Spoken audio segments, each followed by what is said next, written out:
વીર તો વધે ઘટેલો સરખો આ પ્રેમનો પ્રવાહ રે જનની નિજોડ સખી નહીં જડે સરખો નો પરવાહ રે આ જનની જોડ સખી ગંગાજીનું નીર છે, ક્યારેક વધે ક્યારેક ઘટે, પણ માના પ્રેમમાં ક્યારેક વધઘટ ન થાય. એનો તો ડાબી ને જમણી.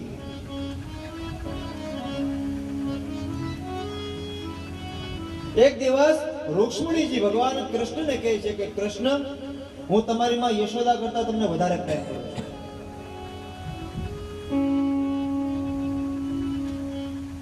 હું જેટલો તમને પ્રેમ કરું, હું જેટલું તમને માન સન્માન આપું, એટલું કદાચ તમારી માં યશોદા નહીં આપતી હોય. ત્યારે ભગવાન એમ કહે છે કે રૂક્ષ્મણીજી, હું એનો જવાબ તમને પછી આપીશ. એક દિવસ ભગવાન રાત્રિના સમયે મોડું થઈ ગયું, મોટા મોટા ભગવાન આવ્યા. ભગવાને પોતાનું પિતાંબર પહેરેલું, ચરણ પાદુકા પહેરેલી, અને આવી ભગવાન સીધા પોતાના શયનખંડમાં જઈને સૂઈ ગયા. સવારનો સમય થયો એટલે રૂક્ષ્મણીજી આવ્યા. રૂક્ષ્મણીએ કીધું, પ્રભુ તમે રાત્રે મોડા સમયે આવ્યા, બહુ થાક્યા હતા, હું દૂધનો ગ્લાસ લઈને આવી હતી, મેં તમને એક બે વાર જગાડ્યા પણ તમે જાગ્યા નહીં. ત્યારે ભગવાન કૃષ્ણએ કીધું, રૂક્ષ્મણી તમને યાદ છે તમે મને પૂછ્યું હતું કે હું તમારી માં યશોદા કરતા વધારે પ્રેમ કરું છું? હા, તો સાંભળો રૂક્ષ્મણી, હું સાંજે આવ્યો, તમે મને એક બે વખત જગાડ્યો, હું જાગ્યો નહીં, તમે જઈને વયા ગયા, સૂઈ ગયા. પણ આ જગ્યાએ મારી માં યશોદા હોત ને, તો જ્યાં સુધી હું ન જાગું ને ત્યાં સુધી મારી પાસે રહે. આ માનો પ્રેમ છે.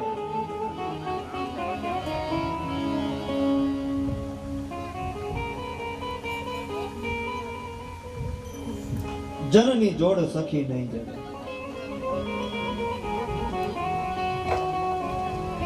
પોતાની માને મારવા લાગ્યો.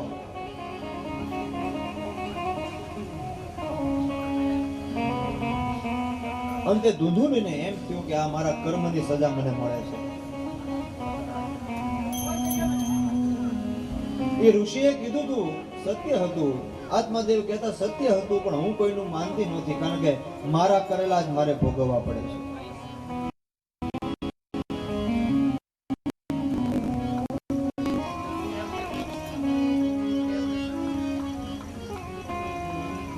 ધુંધુકારી એની માને કહે છે, તું મને પૈસા આપ. ઘરનો જે સર સામાન, દર દાગીનો જે હતો એ બધું ધુંધુકારીએ વેચી નાખ્યું.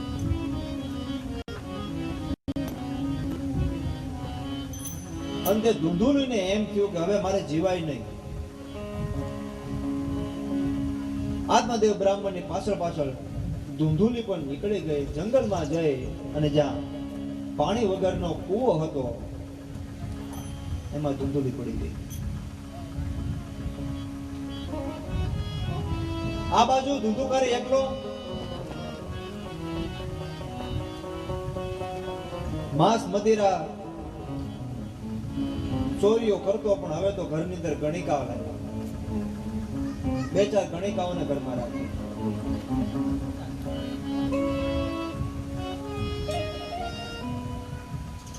બે ચાર ગણિકાઓને ઘરમાં લાવ્યો અને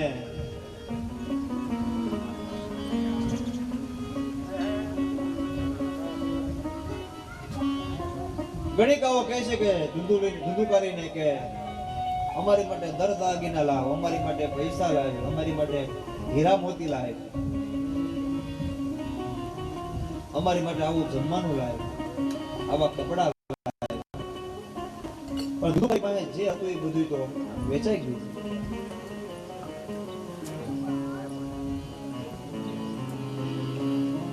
અંતે ધુંધુકારી ચોરી કરવા લાગ્યો. એમાં એક દિવસ રાજાના રાજ્યનો ખજાનો તોડ્યો.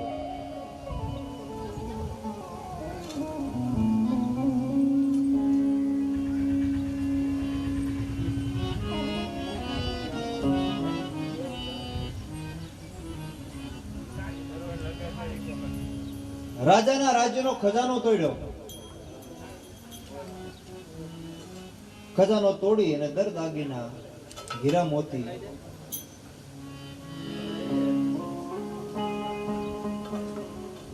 જે હતું એ લઈ અને ઘરે આવ્યો.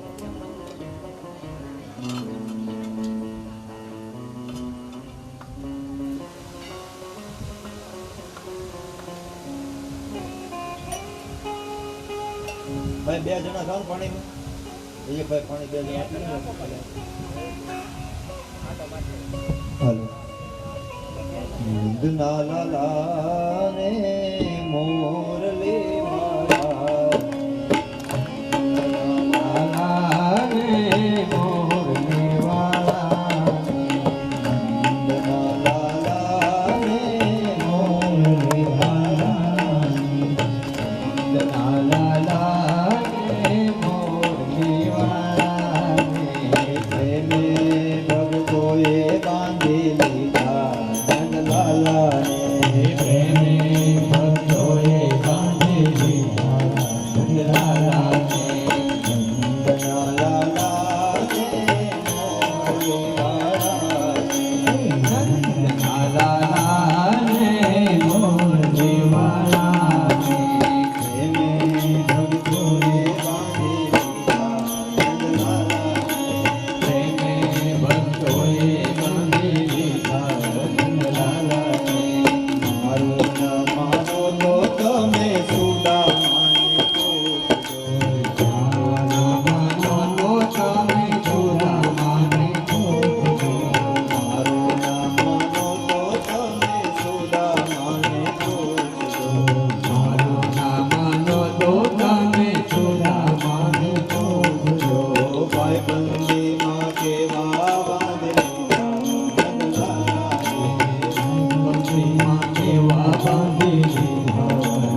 મારું ન માનો તો તમે નરસૈયાને પૂછજો. મારું ના માનો તો તમે નરસૈયાને પૂછજો.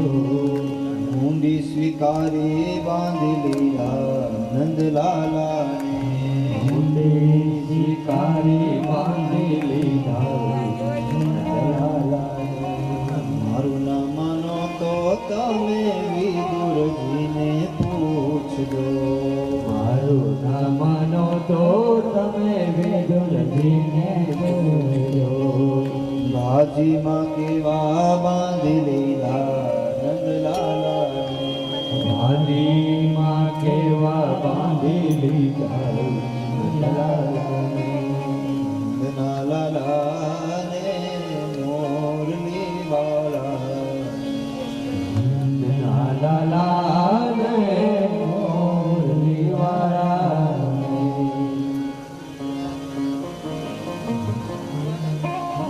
તોય કેવા બાંધી લીધા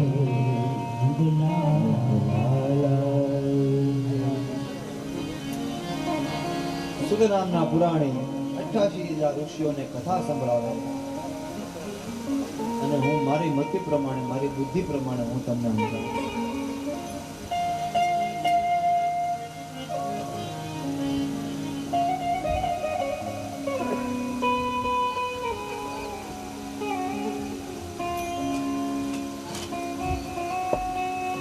ધુંધુકારે પોતાની માને કહે છે, માં મૃત્યુ પામી, અને ગણિકાઓ ધુંધુકારીને કહે છે, તું અમારી માટે દરદાગીના ઝવેરાત લાવ, અમારી માટે ખાવાનું લાવ.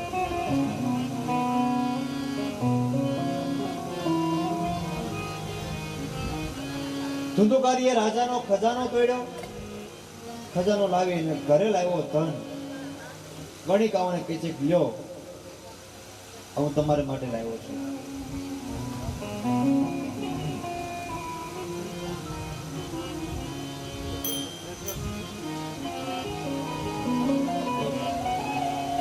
ગણિકાઓને થયું કે આણે તો રાજાનો ખજાનો તોડ્યો અને તો રાજાના રાજ્યમાં ચોરી કરી.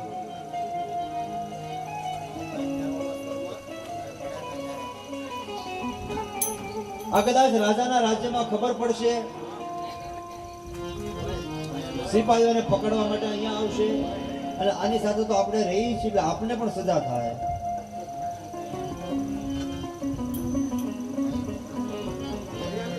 બધી ગણિકાઓ વિચાર કરો કે હવે શું કરવું.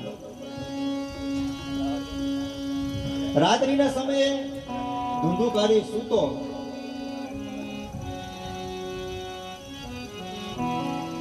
બે ગણિકાઓએ પગ પકડી રાખ્યા, બે ગણિકાઓએ હાથ પકડી રાખ્યો અને બીજી ગણિકા હતી એને ધુંધુકારીનું ગળું દબાવ્યું.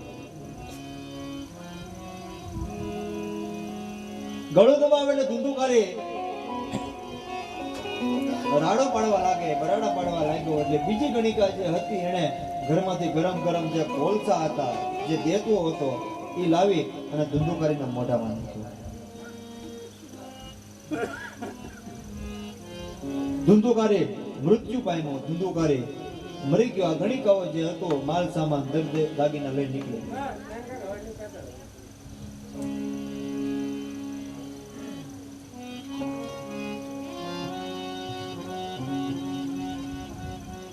ગણિકાઓ નીકળી ગઈ. આ બધું ધુંધુકારી મરી ગયો. સમય ગયો. ગોકર્ણ મહારાજને ખબર પડી. ગોકર્ણ મહારાજ પોતાના ગામ આવ્યા. ગયાજીમાં શ્રાદ્ધ કર્યું, ગંગાજીમાં વિધિ અર્ચન કર્યું. અનેક સમય ગયા પછી ગોકર્ણ મહારાજ પોતાને ગામ આવ્યા, પોતાને ઘરે આવ્યા.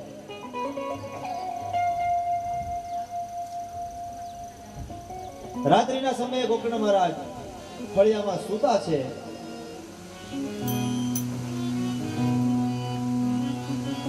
ગોકર્ણ મહારાજ સૂતા એમાં એક પ્રેત યોનીમાં એક ભૂત ગોકર્ણ મહારાજની સામે આવ્યું.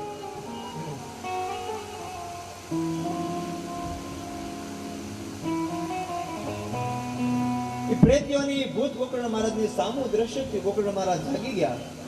ગોકર્ણ મહારાજ પૂછે કે કોણ છો? પણ ઓલી પ્રેતીઓની કઈ જવાબ નથી આપતી.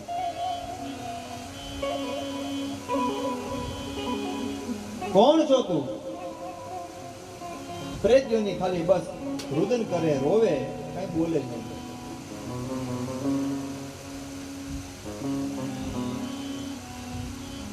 ગોકર્ણ મહારાજે પાણીની અંજલિ છાટી અને કીધું કે કોણ?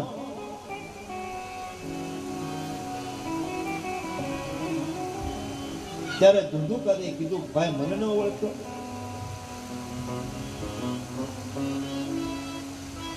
હું ધુંધુકારી તારો ભાઈ. તું બોલતો કેમ નથી?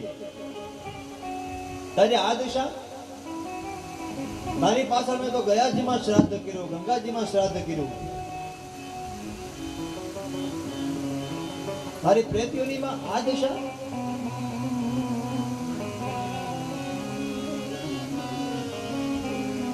આવું કેમ ભાઈ? તું બોલ, મને જવાબ આપ.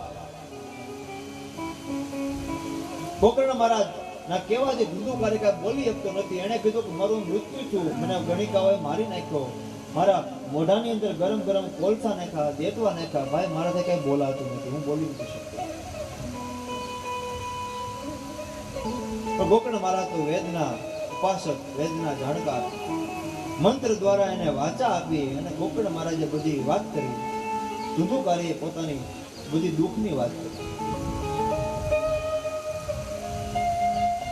ધુંધુકારી કહે છે ભાઈ મારા કર્મ એવા છે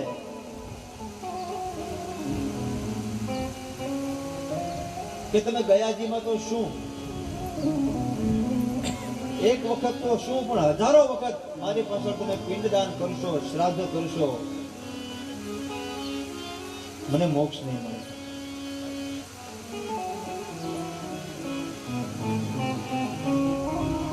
હું આ પ્રેત યોનિમાં ભટકું છું ભાઈ, આમાંથી આપ મને ઉગારો.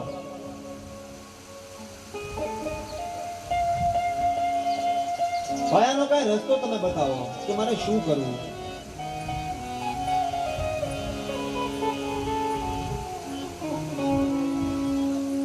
ગોકર્ણ મહારાજ ધુંધુકારીને આશ્વાસન આપે ભાઈ તું ધીરજ રાખ, હરી સૌ સારાવાના કરશે, હું કઈ ને કઈ રસ્તો કરીશ.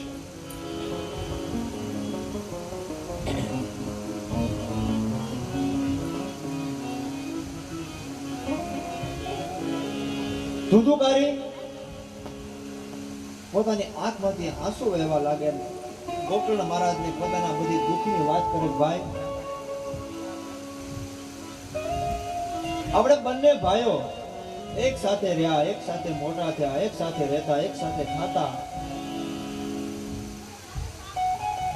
પણ બંનેનો માર્ગ જુદો જુદો. મારા કર્મના હિસાબે અત્યારે મારા પ્રેત યોનિમાં ભટકવું પડે છે.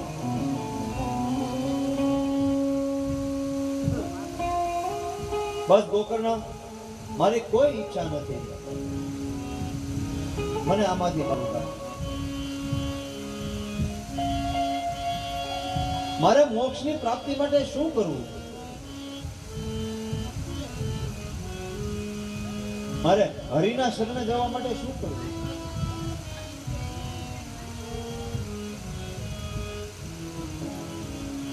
મનુષ્ય જ્યારે જીવતો હોય ત્યારે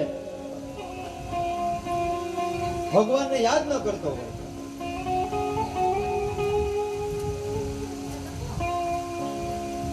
લોકો ઘણા એમ કહે છે ભગવાન ક્યાં દેખાય છે, પણ જ્યારે કોઈ નથી દેખાતું ત્યારે જ ભગવાન દેખાય.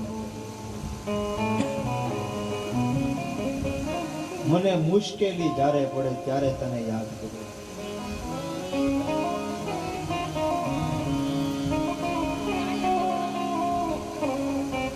સુખમાં હું વિસરું ભલે, દુઃખમાં હું યાદ કરું. ક્યારે યાદ કરીએ આપણે? કે મૂડી હોય જ્યારે 2 પૈસાની, 5 રૂપિયાની આપણી પાસે મૂડી હોય, મૂડી હોય જ્યારે 2 પૈસાની, ત્યારે બની જાવ હું બહુ અભિમાની. પણ જ્યારે ખાવાના ફાફા પડે ત્યારે તને યાદ કરું.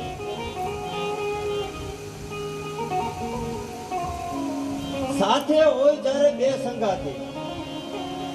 આપણે હાલ્યા જતા હોય ને બે જણા આપણે હાર્યા હોય એટલે આપણે કોઈના બાપથી ન બીએ. પણ જ્યારે કલડા મરવું પડે ત્યારે તને યાદ કરું. ત્યારે કલડા મરવું પડે ત્યારે તને યાદ કરું. મને મુશ્કેલ જ્યારે પડે ત્યારે તને યાદ કરું. મને મુશ્કેલી જ્યારે પડે ત્યારે તને યાદ કરું. મુશ્કેલી જ્યારે પડે, યુવાની જ્યારે મારા તનમાં ઉભરે, જ્યારે હું યુવાન હોઉં, યુવાની મારા તનમાં ઉભરે,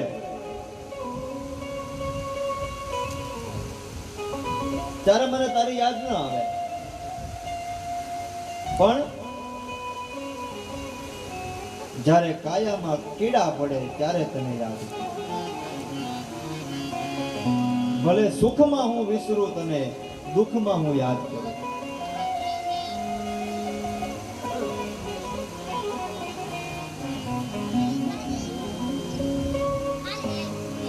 અંત સમયે ભગવાનને આપણે યાદ કરીએ. મારા કર્મ એવા છે ભાઈ કે મેં ભગવાનનું ભજન કર્યું નથી, ભગવાનની પૂજા કરી નહીં ક્યારે. બ્રાહ્મણનો દીકરો હોવા છતાં મેં શાસ્ત્રનો આધાર ન લીધો, વેદનો આધાર ન લીધો. આ મારા કર્મ એવા છે કે મારે ત્યારે પ્રેત યોનિમાં મારે ભૂત થઈને ભટકવું પડે છે.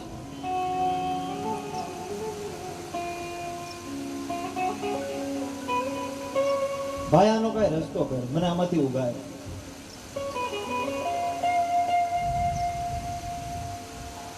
જ્યારે મારી પાસે સમય હતો ભગવાનને ભજવાનો, મારી પાસે સમય હતો સત્યનો માર્ગ લેવાનો,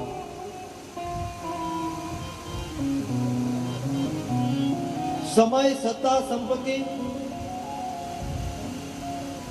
જ્યારે મારી પાસે હતી ત્યારે ભગવાનનું ભજન ન કરીશ.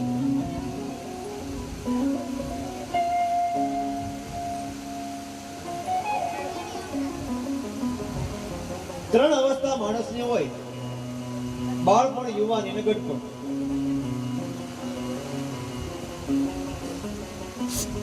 હવે જ્યારે બાળપણ હોય ત્યારે એની પાસે સમય હોય,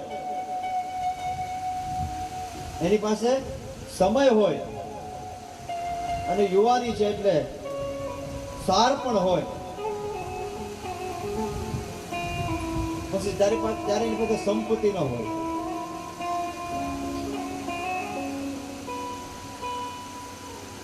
બાળક હોય કે નાનો યુવાન હોય, બાળપણમાં એને કાંઈ પણ કાર્ય કરવું હોય તો એની પાસે સમય છે, સત્તા નથી. એ યુવાન થાય એટલે એની પાસે સત્તા હોય, સંપત્તિ હોય, પણ સમય ન હોય, નોકરી ધંધામાં પડે. અને વૃદ્ધ થાય ત્યારે સમય હોય, સંપત્તિ હોય, પણ સત્તા ન હોય, ઊભો ન થઈ શકતો હોય, હાલી ન શકતો હોય, ચાલી ન શકતો હોય.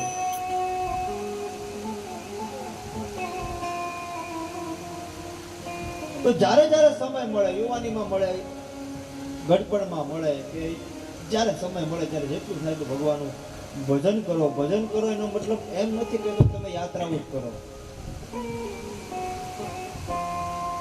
કે હરિદ્વારમાં ગંગાજીમાં નાહી આવો. હા, એક વખત સમય આવે એટલે જઈ આવવાનું.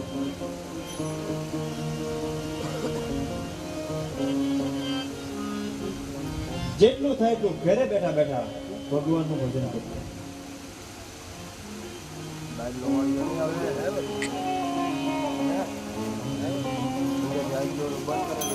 કારણ કે મારા ને તમારા જીવનનું ભાતું હોય તો ભજન છે, ભગવાનની ભક્તિ છે. ભાવપૂર્વક, શ્રદ્ધાપૂર્વક ભગવાનની પ્રીતિ કરવી, ભગવાનની ભક્તિ કરવી.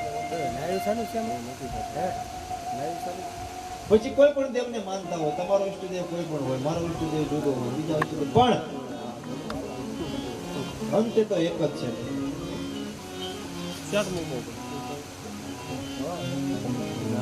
આ ધંધુકારી ગોકર્ણને કહે છે, ભાઈ મારો મને આમાંથી ઉગાય, આ પ્રેત યોનિમાંથી મને મુક્તિ અપાવે.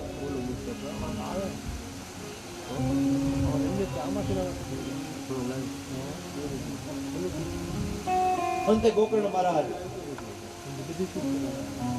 સૂર્યદેવની સામે પાણીની અંજલિ લઈને સૂર્યદેવને પ્રશ્ન કરે છે કે હવે આને માટે મારે શું કરવું?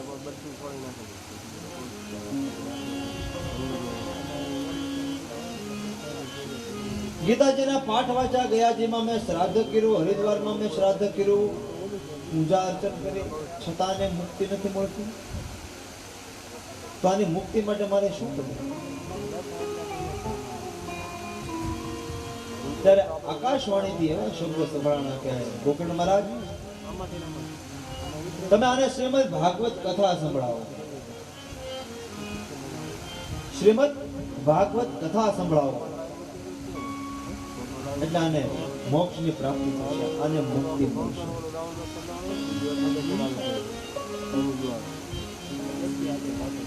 મોક્ષ માટે, જીવ કલ્યાણ માટે ભાગવતનો આશ્રય લેવો જ પડે, આજે નહીં તો કાલે.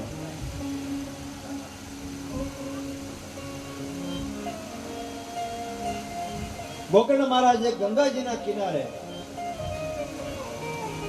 પોતાના ગામ સમેત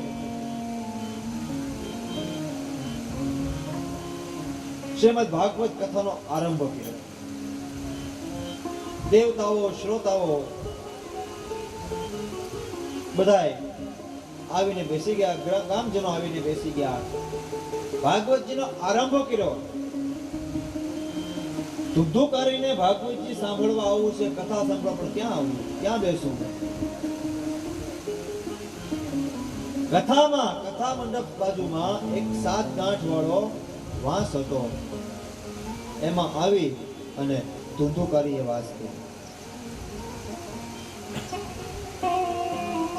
કથાનો આરંભ થયો. પહેલા દિવસની કથા થઈ એટલે એક ગાંઠ તૂટી, બીજા દિવસે બીજી ગાંઠ, ત્રીજા દિવસે ત્રીજી ગાંઠ, એમ 7 દિવસ ભાગવતજીની કથા સાંભળીને 7મા દિવસે 7મી વાંસની ગાંઠ તૂટી. એમાંથી ધુધુકારી બહાર નીકળ્યો અને કહેતો ગયો, ભાઈ બસ મને મોક્ષ મળ્યો, મને શાંતિ થઈ, મને સ્વર્ગમાંથી સ્વયં ભગવાન વિષ્ણુના પાર્ષદો લેવા માટે આવ્યા, મારા જીવનું કલ્યાણ થયું.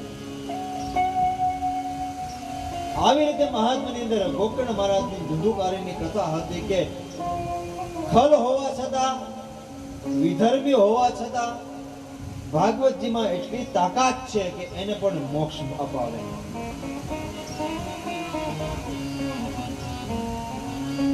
આ ભાગવતજીનું મહત્વ. પછી કહેવાય છે કે ગોકર્ણ મહારાજે પોતાના ગામમાં તમામ મનુષ્યને માટે ભાગવત કથાઓ કરી. ભાગવતજીમાં તો લખેલું છે કે એના ગામનું કૂતરું મરી જાય તો ગોકર્ણ મહારાજ ભાગવત કથા કરતા. આ પતિત પાવની શ્રીમદ ભાગવત ભાગીરથી કરતા.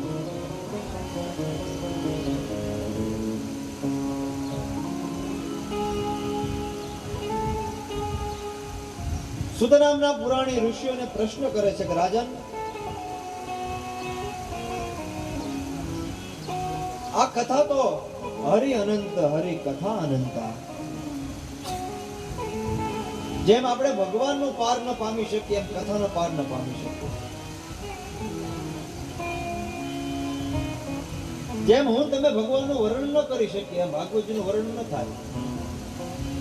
7 દિવસ તો નહીં, 7 વર્ષ તો નહીં, પણ હું તમે 7 ભવ સુધી કથા વાંચી તો પૂરી ન થાય.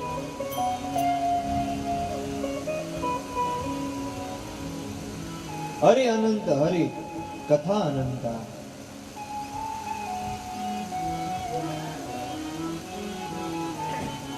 એ પતિત અને પુનિત ભાગવત ભાગીરથી જમતા છે.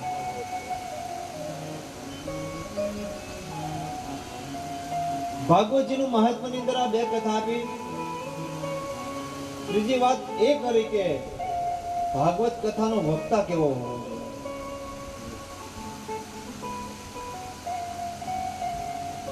ભાગવત કોની પાસેથી સાંભળવું? જેવો જ્ઞાન છે, જ્ઞાન એ ગમે એની પાસેથી લેવાય. જ્ઞાન ગમે એની પાસેથી લેવાય. ગટરની અંદર હોનું પડ્યું હોય તો સોનું લઈ શકાય. સોનું છે જ્ઞાન ગમે એની પાસેથી લેવાય, પણ વ્યાસપીઠનો હકદાર કોણ છે એની વાત કરે છે. એક શ્લોક આપેલો છે, વિરક્તો વૈષ્ણવો વિપ્રો. મહાત્માની અંદર એક શ્લોક સરસ મજાનો આપ્યો છે, અને ભગવાન વિષ્ણુ સહસ્ત્રની ફળશ્રુતિમાં પણ એક શ્લોક છે કે વક્તા કોણ હોવો જોઈએ. વિરક્તો વૈષ્ણવો વિપ્રો. વિરક્ત હોવો જોઈએ. બીજો વૈષ્ણવ હોવો જોઈએ. વૈષ્ણવ એટલે કયો વૈષ્ણવ? વૈષ્ણવ સંપ્રદાયની વાત નથી. વૈષ્ણવ ધર્મ પાળતો એની વાત નથી.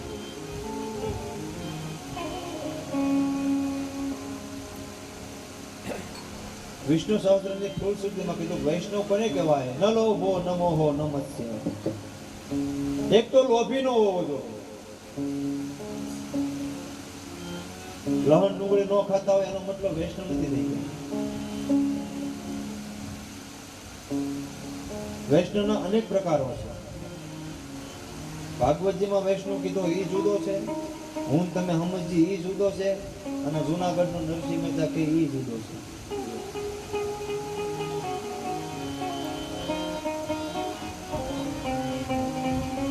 વૈષ્ણવ સંપ્રદાયની અંદર અનેક નીતિ નિયમો છે, પણ એ સંપ્રદાયની વાત છે. હું ભાગવતજીની વાત કરું છું, આપણે એમાં નથી જવું. એક તો લોભી નો હોવો જોઈએ. હું કથા કરવા જાઉં, મને કેટલા આપશે, કેટલું માણસ હશે, કેવું સાઉન્ડ હશે, સંગીત વાળા કોણ કોણ હશે, બાપુ ઉતારો હારો હશે નહીં હોય, આ વક્તા ના કહેવાય.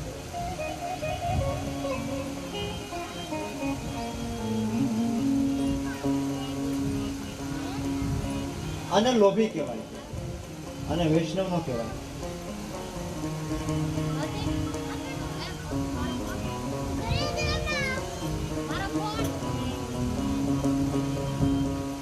કેવા માણસો હશે, કેટલા માણસો હશે, જમવાનું શું હશે, ખાવાનું શું હશે, આને વક્તા ન કહેવાય.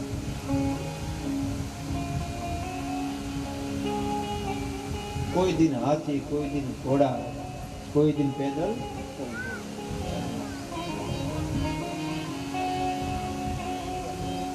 અમુક કથા હોય ત્યાં ઉતારા મારે એસી વાળી રૂમમાં હોય, અને અમુક જગ્યાએ તો ગલોપે આપણે લઈ જવા પડે રૂમમાં.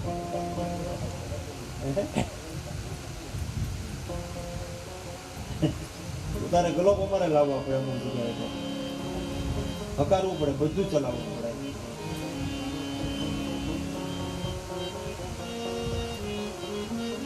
લોભી નો હોવો જોવે, એક ક્રોધી નો હોવો. વૈષ્ણવ એને કહેવાય કે લોભી નો હોય કાં તો ક્રોધી નો હોય.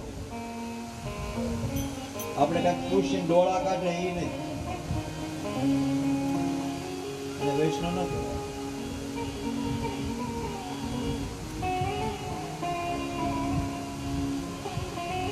સરળ હોવો જોઈએ. તમે પ્રશ્ન પૂછો ને ફટાફટ તમને ઉત્તર આપે, એને વૈષ્ણવ કહેવાય.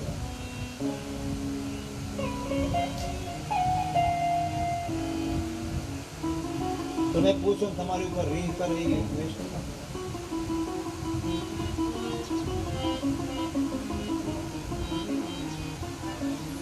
ન લોભો ન ક્રોધો ન મોહો. એક મોહ નો હોવો જોઈએ, અભિમાન નો હોવો જોઈએ કે બસ આવી કથા તો મારી સિવાય કોઈ વાંચે જ નહીં, આવી કથા મારી સિવાય કોઈથી થાય નહીં. અભિમાન નો હોવો, ગર્વ નો હોવો. ગર્વ કિયો સોઈ નર હાર્યો, सिया राम जी से गर्व कियो सो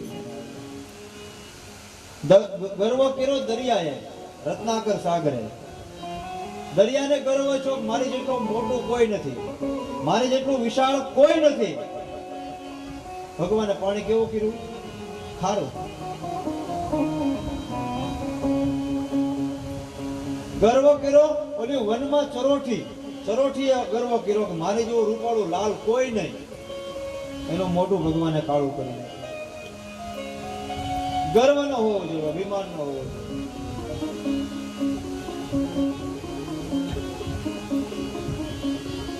ન લોભો ન ક્રોધો ન મોહો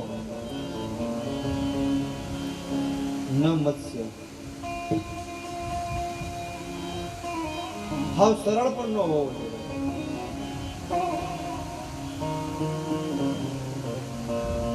આને વૈષ્ણવ કહેવાય વિરક્તો વૈષ્ણવો વિપ્રો આ બધા ગુણ હોય અને ઈ પાછો બ્રાહ્મણ હોવો જોઈએ વિરક્તો વૈષ્ણવો વિપ્રો ઈ પાછો બ્રાહ્મણ હોય હકદાર બ્રાહ્મણ છે વ્યાસપીઠ નો હકદાર બ્રાહ્મણ છે યાદ રાખજો અત્યારે કઈક લોકો વ્યાસપીઠ ઉપર બેસી જાય છે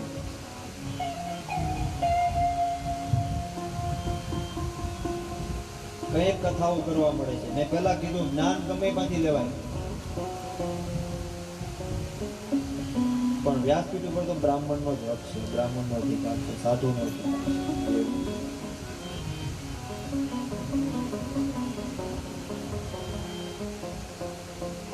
અત્યારે ગમે આવીને બેસી જાય છે તમે જોવો છો ટીવી ચાલુ કર્યું એટલે નવા માતાજી દાદા ઓલા ફલાણા આપણે એમાં નથી લાવવું બીજું એક સ્ત્રીઓને વ્યાસપીઠ પર બેસવાનો હક નથી અધિકાર નથી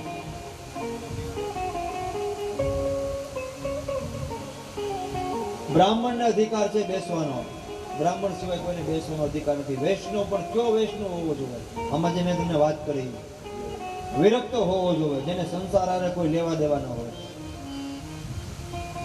વિરક્તો વૈષ્ણવો વિપ્ર કહેતા બ્રાહ્મણ અને એ બ્રાહ્મણ પાછો કેવો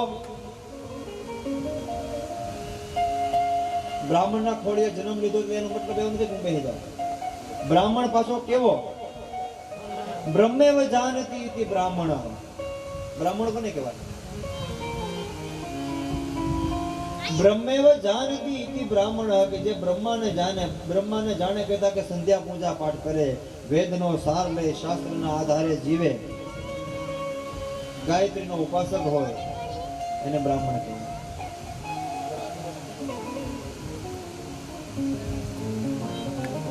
બ્રાહ્મણનો હક છે બેસવાનો અને બ્રાહ્મણ સિવાય બીજા કોઈ વ્યાસપીઠ ઉપર બેસે એ તો પાપના ભાગીદારી છે પણ આપણે સાંભળીએ છીએ તો આપણે ભાગીદારી છે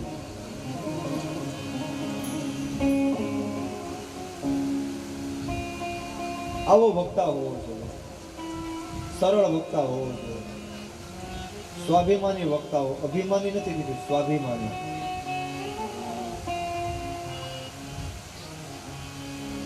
પછી વ્યાખ્યા આપી શ્રોતા કેવો હોવો જોઈએ વક્તા તો આવો હોવો જોઈએ સાંભળવા વાળા કેવા હોવો જોઈએ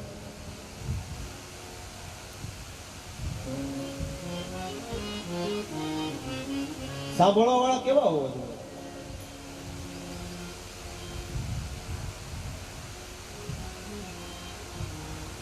તો મન આયા હોય શરીર આયા હોય મન બહાર હોય હું તાળું ખુલ્લું મૂકીને આવી છું મારે એવું તાળું મારશે કે નહીં મારે ગાળને પાહે કે બહેને પાહે કે નહીં પાહે મારા ચંપલા સામે મૂક્યા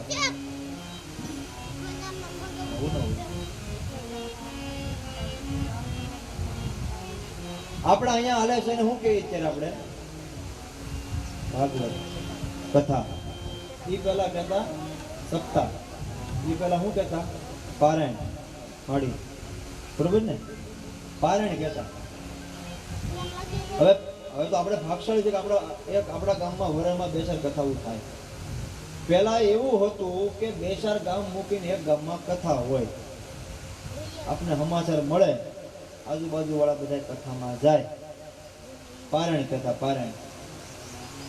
એક ગામમાં પારણ બેઠી અને બધી બાયું જાય. એમાં ગામમાં એક ડોશીમાં, એને ભગવાનની ભક્તિ હારે કોઈ લેવા દેવા નહીં. બધી બાયું પારણમાં જાય. બધી બાયું માડીને કહે છે, માડી હાલો, આપણા ગામમાં પારણ બેઠી છે, પોથી યાત્રા છે. માડી કે મારે આવવું નથી, તમે જાઓ, હું ભલું મારું ઘર ભલું. માડીને ભગવાન હારે કોઈ લેવા દેવા નહીં, પોતાના છોકરા હારે કોઈ લેવા દેવા નહીં. માડીનો મોહ હોય ને તો તાંબાની લોટી નહીં. તાંબાની લોટી માડી રાખે હારે, ઘડીએ ઘડીએ લોટી જોયા કરે, પછી લોટી મંદિરમાં મૂકી દે, કામ કરે, પાછા લોટી જોવે. આ એનો આખો દિવસનો નિયમ, એનો જીવ એમાં. બીજા દિવસે બાઈ વખત મળી, હાલો કાલ તો કેવી પોથી યાત્રામાં મજા આવી, દાદા કેવું સારું વાંચે છે, અરે કોણ તમે આવો તો ખરી. માડી કે મારે આવવું નથી, તમે જાઓ. તમે બાઈ મને કથા હાટું કઈ કહેવા નહીં આવે, મારે આવવું નથી. ત્રીજો દિવસ છો, માડી એમ કે હાલો માડી, કેવી ભાગવત કથા હાલે છે, કેવું માણસો આવીને બેહે છે. માડી કે એક શરત, હું આવું ખરી, પણ એક શરત છે મારી, કઈ કે આજ હું તમારી હારે આવું, પછી કાલથી તમારે મને બોલાવવા નહીં આવવાની, તો આવું. માડી હાટું દાદા કામ મને મારું લોહી નો થયું તો હું આવું તમારી હારે. હા માડી તમે એક દિવસ આવો, પછી બોલાવવા નહીં આવી, તમે આવો. માડી ચાર થેલી લીધી હાથમાં, થેલીમાં લોટી લીધી, કારણ કે લોટીમાં જીવ હતો.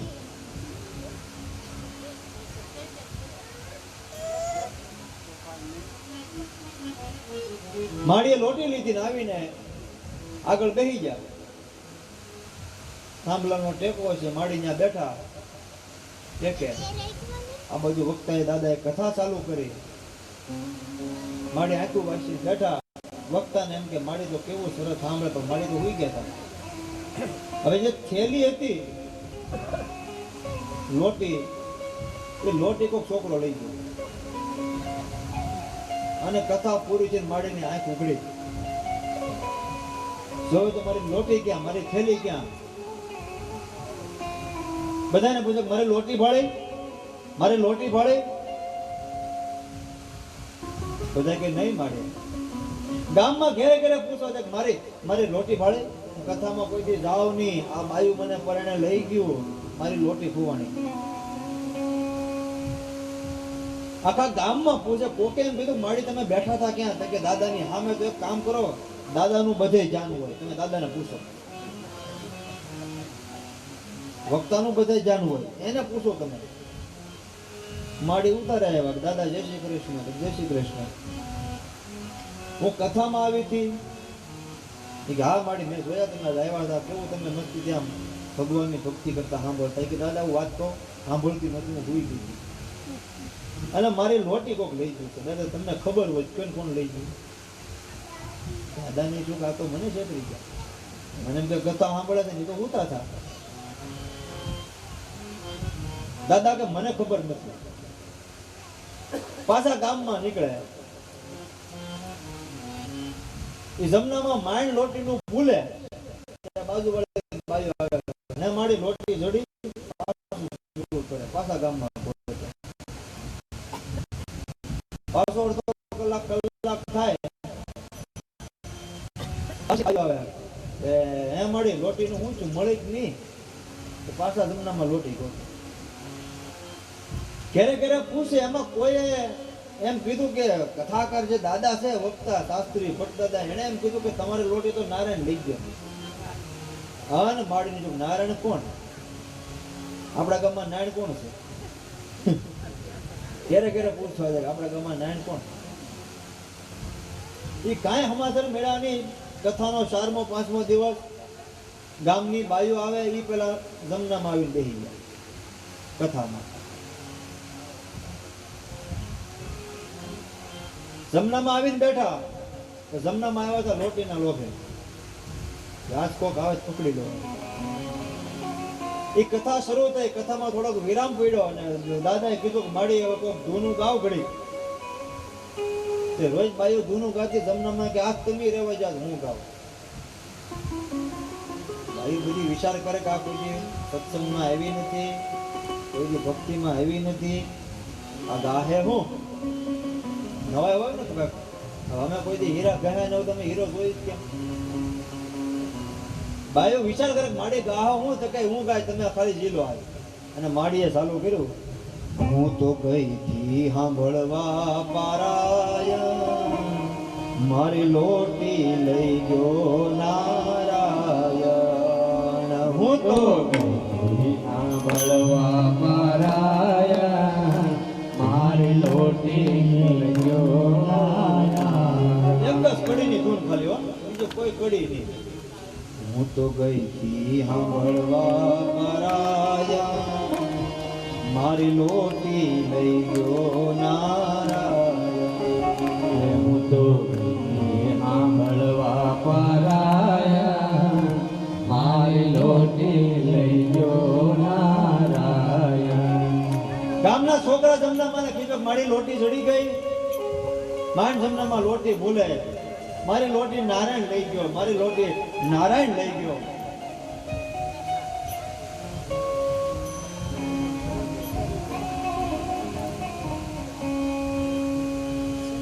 હું કોઈ દિવસ કથામાં જાઉં નહીં, આજ બાયુ મને પરણે લઈ ગઈ, મારી લોટી નારાયણ લઈ ગયો.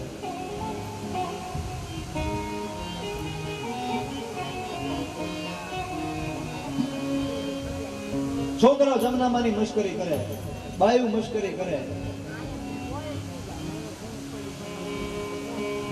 લક્ષ્મીજીએ ભગવાન વિષ્ણુને કીધું, પ્રભુ જોવો છો તમે આ દ્રશ્ય? હા દેવી, એક લોટી હાટું તમને કેટલા બદનામ કરે છે કે મારી લોટી નારાયણ લઈ ગયો. પ્રભુ નારાયણ એટલે તમે જ છો, બીજો કોઈ નારાયણ નહીં. હવે શું કરું?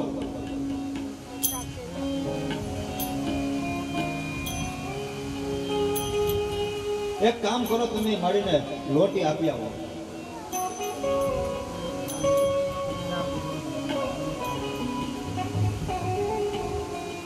પાંચમો દિવસ કથાનો, છઠ્ઠો દિવસ કથાનો. દાદા કહે કે મારી ધૂન ગૌરાવો તો જમનામાં કે કોઈની હું જ ગાઉં છું. પાછી એની ધૂન, હું તો ગઈ હતી સાંભળવા પારાયણ, મારી લોટી લઈ ગયો નારાયણ. સ્વયં ભગવાન બાળકનું રૂપ લઈને આવ્યા. યાદ રાખજો, આ વિશ્વાસની વાત છે, ભરોસાની વાત છે.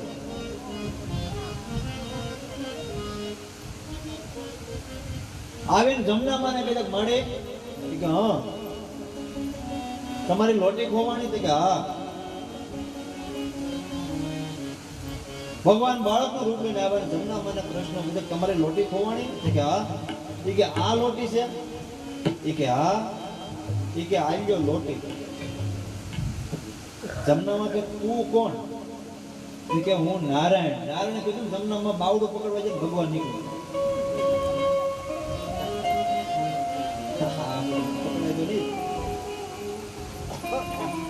ભગવાન નીકળી ગયા. કથા પૂરી થઈ, હાથને દિવસે પૂર્ણાહુતિ થઈ. ગામમાં પોથી નીકળી, શેરી વાળાઓ સજ્જ કરું જમનામાં કે તમે રહેવા જો ઉગાવ. ભાઈઓને એમ તો ભગવાન બહુ ઉગા હે. જમનામાં ચાલુ કર્યું, હું તો ગઈ થી સાંભળવા પારાયણ, મારી લોટી લઈ ગયો નારાયણ. હું તો ગઈ સાંભળવા પારાયણ, મારી લોટી લઈ ગયો નારાયણ. એટલે વક્તા આવો હોવો જોઈએ, સામો શ્રોતા પણ આવો હોવો જોઈએ.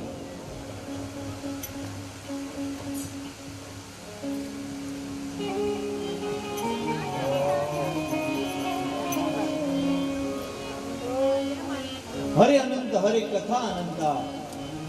સ્વર્ગમાં પણ દુર્લભ એવી શ્રીમદ ભાગવત ભાગીરથી કથા.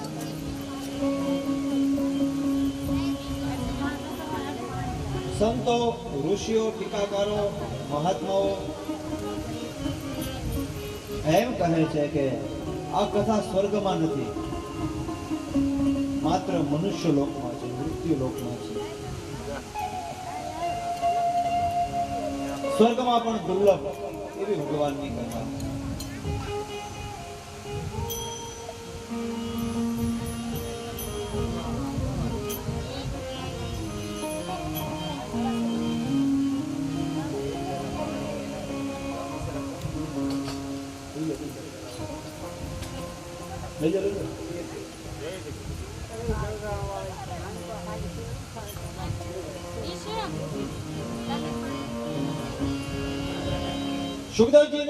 સુખદેવજી રાજા પરીક્ષિત ને કથા જ્યારે કહેવાનો આરંભ કરે, આગળ કથા આવશે.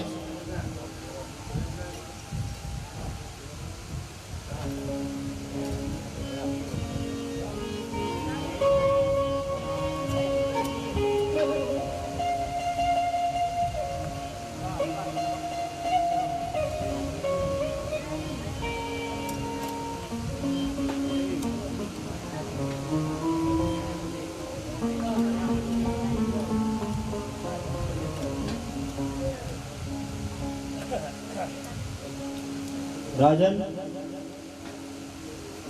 સુખદેવજી મહારાજ રાજા પરીક્ષિતને કથા કહેવાનો જ્યાં આરંભ કરે,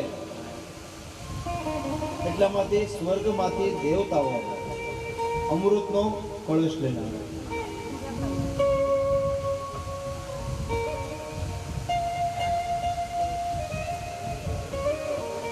અમૃતનો કળશ લઈને આવે અને આવીને સુખદેવજી મહારાજને કહે છે, પ્રભુ અમે સ્વર્ગમાંથી દેવતાઓ છીએ, અમે સાંભળ્યું છે કે રાજા પરીક્ષિતને શ્રાપ મળ્યો,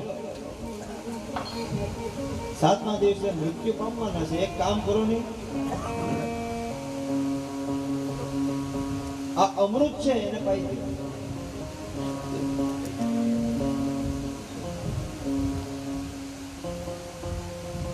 આ અમૃતનો કુંભ છે એ સુખદેવજી મહારાજ રાજા પરીક્ષિતને પીવડાવો એટલે અમર બની જાય.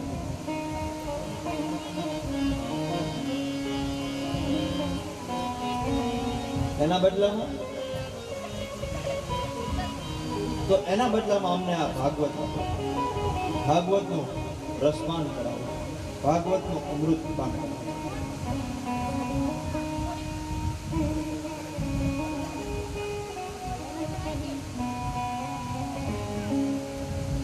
તો સુખદેવજી મહારાજ એમ કહે છે કે એ નિર્ણય તો હવે પરીક્ષિતને લેવાનો છે.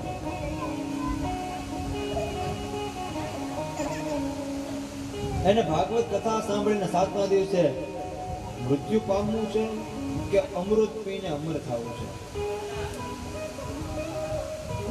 એ નિર્ણય તો હવે રાજા પરીક્ષિત છે.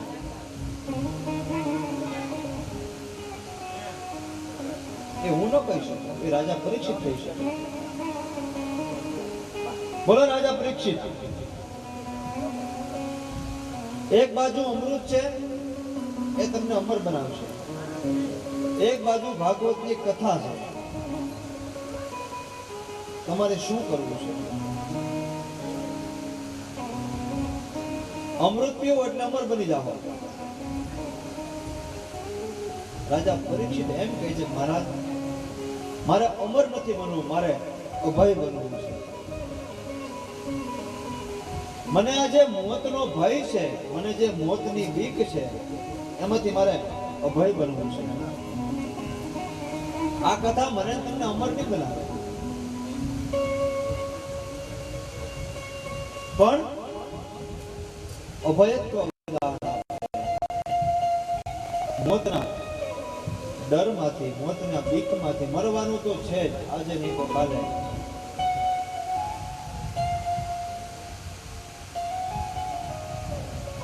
कोई कल गया, कोई आज गया, कोई जाने को है तैयार.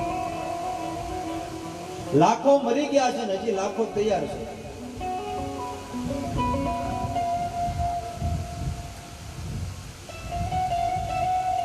મૃત્યુ નિશ્ચિત છે,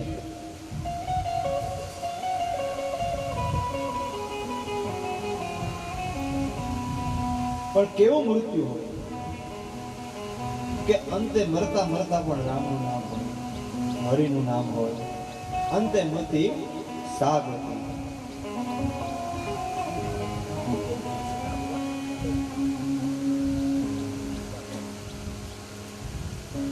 અંતે મતિ સા ગતિ.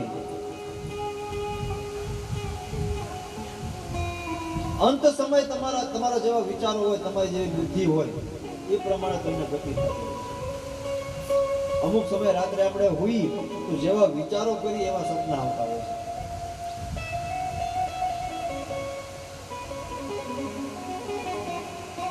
શાસ્ત્રમાં કીધું છે કે અંતે મતિ સા ગતિ. જ્યારે તમારો મરવાનો સમય હોય, અંત સમય હોય, ત્યારે જેવો તમે વિચાર કરો એવી તમને ગતિ થાય.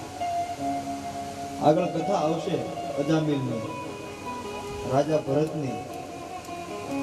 અંત સમય એની કેવી બુદ્ધિ હતી, કોનું નામ લીધું, કઈ રીતનું એને આગળ કથા આવશે.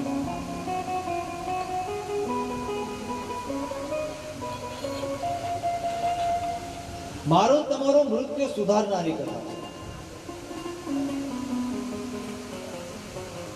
અમર નહીં થાય પણ અભયત્વ વરદાન મને ને તમને મળશે. મોતનો ભય નહીં રહે.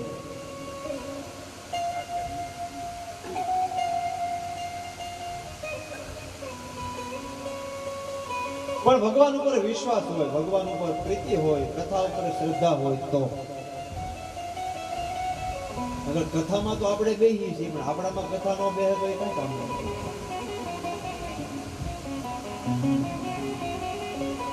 હરિ ઉપર, ભગવાન ઉપર ભરોસો હોવો જોઈએ. આપણે આમાંથી સુરત બધા ગયા હશો.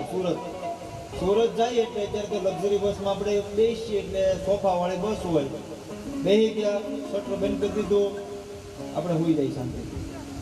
એક ડ્રાઈવર ઉપર આપણે કેટલો ભરોસો, વિચાર કરો. ડ્રાઈવરના ભરોસે હોઈ જાય ને આપણે. અમારે પોગાડશે ની પોગાડે એ બધું એની પર આધાર છે. તો એક આપણે ડ્રાઈવર માથે એટલો ભરોસો છે તો ભગવાન માથે કેમ નથી એ મને તમને સમજાતું નથી. નરસિંહ મહેતા પાસે કાંઈ નહોતું છતાં 52 વખત ધક્કો ખાધો ભગવાને જુનાગઢમાં. 52 વખત.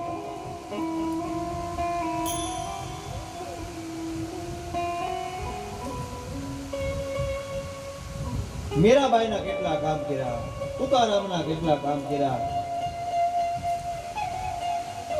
પણ ભરોસો, શ્રદ્ધા, વિશ્વાસ.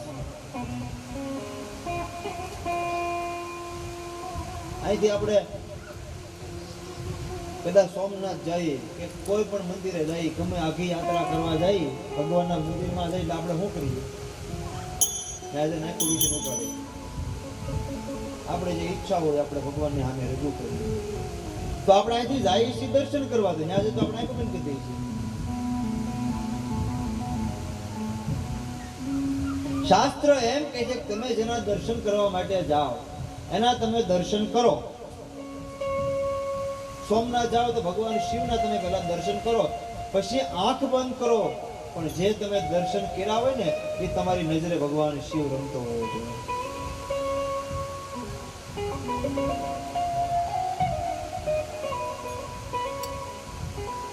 સ્વાર્થ પડે ત્યારે હું તમે ભગવાનને નમન કરીએ, એમ નહીં. ભગવાન ઉપર પ્રેમ લાગે, ભગવાન ઉપર ભાવ લાગે, કથા ઉપર પ્રેમ જાગે, તો જ મને તમને મોક્ષ મળે.